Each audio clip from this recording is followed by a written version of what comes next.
Larry Scott, Commissioner of the Pac-12 Conference. And I'm going to ask you to just kind of repeat what you said up there. Why is this such a big deal? What's going to happen? So this is a really big deal because this is going to be a state-of-the-art football stadium and sports and entertainment district here in Los Angeles, second largest media market in the country and the biggest market for the Pac-12 conference. So the opportunity for the Pac-12 to play an annual bowl game here in the latest and greatest for college football and sports and entertainment is not only something we wanted to support, but we know that our universities, our fans, our alumni, and most importantly our student athletes will covet. And how is it going to work? I know it was in the news release. Who's going to play who? So annually, the Pac-12 and the Mountain West will send teams here for the LA Bowl. It's a game that will take place every December, and it'll be something that our schools have the opportunity to earn a slot to be bowl eligible and to compete in this event. We've got a long tradition of the Pac-12 and the Mountain West playing against each other, so we had to make some changes to our bowl lineup to accommodate being able to play the game here. But this is a very unusual opportunity. It's not that often that a new facility gets built, and certainly, nothing of this scale has been done before. So it's a really great opportunity for the universities in both our conferences to participate from the get-go and bring the best of college football to LA and the new SoFi Stadium. And what do you think it means to a college athlete to be able to play on a field like this? I mean, it's just being down there and it's not even done yet. It's kind of awe-inspiring. It's always really gratifying for me when we can provide opportunities for student athletes to play in the greatest, newest NFL venues.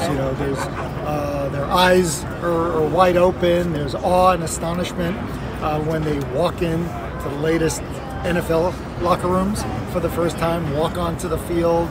It's just a great experience for student athletes to get a sense of what it's like to play in one of these venues and to know that their heroes on NFL teams are playing on the same fields and in the same venue. So it's a really cool opportunity and kind of aspirational opportunity for student athletes. Has a date been set yet for the actual event? I know you say December, but has a date been? Yeah, we're still finalizing the details on the dates and the television arrangements. This is 2023, right?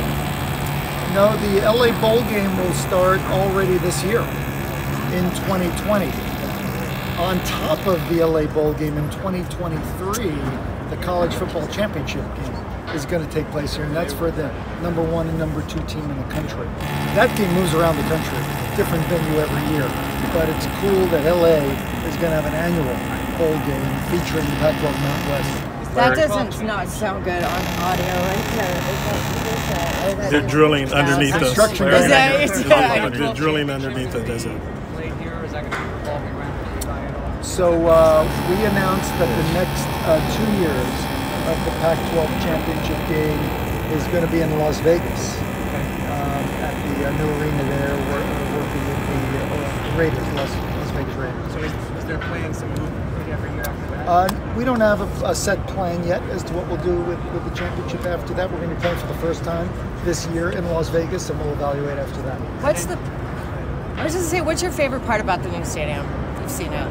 It's always really cool for me to see how a new stadium like this builds upon innovation and creativity that we've seen in other venues. It kind of takes to another level. So there's many aspects of that during my tour this morning, just to see what's happening with the Oculus, with the 360-degree, two-sided LED screens. Nothing of the scale has happened before.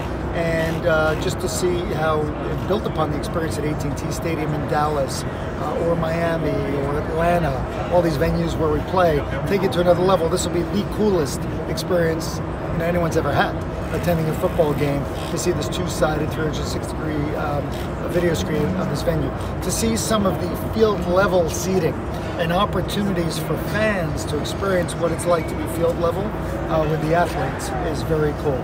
The comfort for the spectator and the shading, a lot of thought's gone into the game day experience for all fans.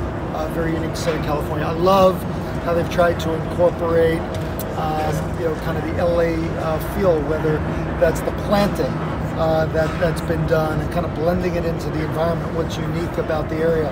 I always marvel at the creativity that's gone into giving it an authentic local feel, providing new amenities for fans, and still a world-class experience for the athletes that are going to be competing here as well. Larry, was it imperative for you in your conference this year to be part of a bowl game when one was announced in LA, given two schools here, the amount of schools and knowledge of the Pac-12 in the LA market? Yes, when we heard the scale of what was being contemplated here, it was pretty clear right away that this was going to be a venue and an experience that would leapfrog really anything else that we've seen. And given that we see the LA market is home to the Pac-12, with USC and UCLA as our prominent universities here, and the biggest media market for the Pac-12, we felt that the Pac-12 should be here on a regular basis. Unfortunately, it's not always easy with our bowl arrangements. We've got great long-standing bowl arrangements. It wasn't that easy to figure out, but I'm glad that we did figure out a way to have an annual bowl game. I have to ask you, California, the California loss, the image like this is still just a daily topic throughout the NCAA. From your conference's point of view, what are you trying to do in terms of monitoring, and whether you can be proactive within the NCAA on that, or how is that? Yeah, so we're very engaged in that topic, and it's now gone way beyond California. There are, I think, approximately 30 different states that are contemplating similar state legislation, and there's a lot of interest in Washington as well. So we are very engaged in those conversations. We feel it's important for lawmakers that are going to be weighing in on this to understand some of the unintended consequences, the differences between college sports and, say, pro sports and the Olympic movement. So we're involved in trying to influence it. I mean, it's clear that there's going to be change in this direction. And a lot of it could be very beneficial for student athletes, but we want to make sure that it doesn't undermine the essence of college sports, the fact that it's amateur versus professional, the fact that these are students first, they're not employees. If we're not involved and not careful, there could be a lot of unintended consequences. Outside of the obvious differences being location, how does this differ from the Las Vegas Bowl, the LA Bowl, Mountain West, Pac-12? Is it just similar, or how are those different? So different opponents. Here the Pac-12 is playing against the Mountain West. In the Las Vegas Bowl, the Pac-12 is going to be playing against the SEC and the Big Ten. So that's going to be the primary difference. But obviously the experience for fans will be very different between Los Angeles and Las Vegas. But it's such an amazing opportunity for our conference this year to be adding 2 bowl games to our lineup in 2 brand new NFL stadium, both of which have really emphasized the importance of the overall fan experience. You look at the scale of the entertainment district and what's going to be going on around here, and you think about Las Vegas on the Strip. I'm just so excited for our fans and the kind of experience they're going to have when they attend this bowl game, because it's going to be beyond what happens on the field. Amazing competition, great matchups, great football game. Beyond that, they're going to have an amazing experience. And then, of course, for our student athletes, when they have a chance to play for the first time in a stadium that no other student athlete, college athletes had a chance to play in, it's just an awe-inspiring, really inspirational moment for the student athletes too.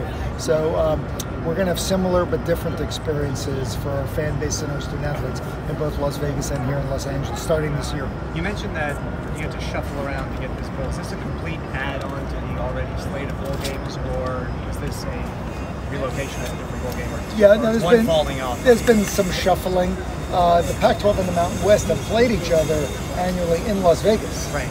So in a way, you could look at this as the game, the matchup that we've had in Las Vegas now moving here. But we've reconfigured other bowl arrangements, so we still have a game in Las Vegas, but in a completely different venue, in a matchup with the SEC and the Big Ten that we haven't had before. So it's hard to say apples to apples, but it was important to us to be here and to continue the tradition with the Mountain West. Is it a difficult process with the NCAA to add a bowl game or relocate one, I guess, in that case? It doesn't really involve the NCAA. It's more within our conference and partner conferences that we're going to play against that we work it out. Larry, do you anticipate them adding a title sponsor, or are you going to go with that one for the first year? Those are discussions that are ongoing with SoFi Stadium, or the promoters of the event, and the television partners that are going to be involved in the event. So I do expect that there'll be sponsor involvement. Exactly what the name of the game will be, LA Bowl, or whether there'll be a sponsor associated with the name, and whether that happens in the first year or not, I don't yet know. Okay. You mentioned the entertainment district around here. A lot of that won't be done by December. So this is, in other words, a long-term play in terms yes, of like. Yes, we very much see this as a long-term arrangement. We wanted to be here from the beginning. We wanted to plant a flag for the first year of the new SoFi Stadium, create a new tradition with the LA Bowl here. And that's kind of part of the fun of it, is that it will evolve, it will grow, it will add dimension over the years, and that's something that our fan base can look forward to. I mean, only one school is going to be able to play here every year, so I think for the first several years it'll be kind of a new experience for our fan base every year, and certainly as this entertainment district develops each year, there'll kind of be a reveal and an unveiling of new dimensions of the bowl game, and that'll keep it fresh, that'll keep it exciting for our schools. Can you expand upon some of the unintended consequences that you mentioned with the new legislation involving the NCAA student athletes, as you put it? Well, these discussions are still a work in progress, but we do have concerns, based on what's been discussed in California, that if we're not careful about how any new laws are written, that the essence of college football that fans love, that these are students, they're not professionals, playing for the love of the game, but they're also going to school, working toward a degree. I want to make sure we don't lose that essence, that they're students first, not employees. I want to make sure student athletes aren't exploited. If you get agents involved negotiating deals on their behalf, these are young men and women, minors in many cases, and I think it's very important that we protect the student athlete. But first and foremost, I want to make sure that what fans love about college sports is differentiated from professional sports remains, and that the primary purpose of college sports is that it's an adjunct to kids getting an education. Certainly. And being empowered to go on and be successful in life, and that we don't lose the essence Certainly. of that as well. As the LA Bowl is going to obviously generate a lot of money with these students, athletes playing these games, do you think some of the compensation to go to their betterment, maybe they're to their education, maybe they're to their well-being and their livelihood? Well, the great thing about all the student athletes that are going to play in the LA Bowl, they're all receiving a full scholarship to be here. So unlike most young people in this country, student debt is a massive problem in this country. So every player you see on the field here, in the Mountain West and Pac-12, is on a full scholarship. They're going to have a chance to graduate debt-free, and they receive a lot of other benefits in terms of academic support. The graduation rates for the student athletes that participate in our leagues is on par, if not higher, than other student athletes. So there is a great story to tell in terms of the opportunity and the advantages that student athletes that are playing football have. But having said that, we certainly understand that there are a handful, a small handful, but there are a handful of student athletes that have a lot of notoriety and celebrity, and the nature of the laws that are being discussed is that they should be able to receive compensation beyond the opportunity to graduate without any debt whatsoever, and they have the opportunities they have. In some cases, these are students that are the first in their family to go to school. In some cases, they're having a chance to get acceptance into a university that they might not have gotten into otherwise because sport helped them. So that's a story that's not well told, and everyone involved in college sports deserves some blame for that. But above and beyond that, it's clear that the law that was passed in California and other discussions, that there will be opportunities for compensation even beyond that. And the challenge that everyone's trying to sort through is how do you allow that to happen without undermining the amateur and student athlete and collegiate model nature of what we do, which is what our fans love. Certainly. That must make it challenging for schools in Oregon and Washington, Idaho, et cetera, right? Well, there is a lot of concern. I've heard some members of Congress talk about this already as not just maintaining what's special about college sports, but maintaining some semblance of a competitive equity and a competitive balance to make sure that the rich don't keep getting richer, and universities from, let's say, smaller states with smaller resources, that they can still compete. One of the beauties of college sports is that we can have a Pac-12 Mountain West football game. We got a lot of high resource schools in the Pac-12, and with significantly more resources than not only other schools within the Pac-12, but Mountain West schools. But the fact that they can get on a football field and play together and have a competitive game, and you don't know the outcome, is one of the great things about college sports. So I know some people are worried that if you open up the floodgates in terms of being able to pay student athletes, it might not always be the case that we could have a competitive balance, and especially schools from small states might have trouble competing. So that's there is concern about that, and it is one of the topics that's going to get discussed as part of this process.